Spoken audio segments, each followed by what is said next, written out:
আসসালামু আলাইকুম, আমি বাইকার জোন থেকে বলছি, বাইকার জোনের ওনার। আজকে আমাদের কাছে একটা B3 আসে সার্ভিস করার জন্য। অনেকদিন ধরে সার্ভিস করে না, গাড়ির খুব বেহাল দশা। তো আমার যে টেকনিশিয়ান আছে ও এখন রাইড দিবে, এসে বলবে যে কি কি প্রবলেম আছে গাড়িতে। তো এসে বললো আমার টেকনিশিয়ান, তো এখন দেখবো গাড়িতে কি কি প্রবলেম আছে। তো আমরা সরাসরি ল্যাম্পে উঠাচ্ছি গাড়িটার অনেক কিছু সমস্যা আছে, যেমন brake shoe, air filter, injector, fuel pump, fuel motor, এগুলা ক্লিন করবো আমরা। তো আমরা ল্যাম্পে বাইকটা উঠাই আস্তে আস্তে কিট গুলা খুলে নিচ্ছি।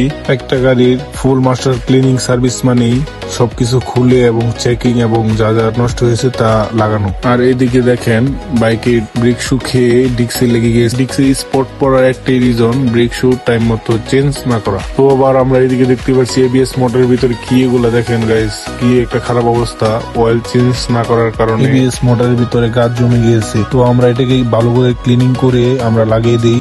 তো আবার এর মাঝখান দিয়ে আমরা আবার ইনজেক্টরটা ক্লিনিং করার জন্য লাগিয়ে দিই টাইমিং দিয়ে। তো ইনজেক্টরে প্রচুর পরিমাণ ময়লা ছিল, তো আমরা এটাও ক্লিন করে দিই। থ্রোটল বডিটা খোলা হয়, থ্রোটল বডিটাও আমরা কটন বার এবং WD-40 দিয়ে অনেক ভালো করে ওয়াশ করে দিই আমরা। তো দুঃখিত, আপনাদের মাঝে আমরা ওয়াইডিটি যে স্ক্যান করি এবং গাড়ির কি কি সমস্যা হয় ওইটা দেখি, ওইটা ফুটেজ নিতে ভুলে গিয়েছি। তো নেক্সট কোনো ভিডিওতে ওয়াইডিটির কাজটা আপনাদেরকে দেখাবো কিভাবে আমরা কাজ করি। আর এদিকে কাজ শেষ করার পরে আমাদের দক্ষ টেকনিশিয়ান গাড়িতে পানি ইউজ না করে এই জায়গায় তেল আর মোবিল মিশ্রিত করে চেসিসে দেওয়া হচ্ছে, যাতে জং বা মরিচা না পড়ে। আমাদের কাছে সকল গাড়ির কাজ করা হয়, FI নন FI সকল গাড়ির কাজ করা হয় বাইকার জন্য। তো আমাদের মনোদের ভিতরে FI গাড়ির যত কাজ আছে সকল কাজই আমরা করি ইনশাল্লাহ। আপনারা আসবেন, আপনার বাইকে যথেষ্ট পরিমাণ যত্ন নিয়ে আমরা কাজ করবো। বাইক আপনার, সেবা আমাদের। তো এই ছিল আজকের ভিডিও। নেক্সট কোন সার্ভিস ভিডিও নিয়ে দেখা হচ্ছে আপনাদের সাথে। সবাই বাইকের জন্য পাশে থাকবেন এবং পেজটি ফলো করে দেবেন।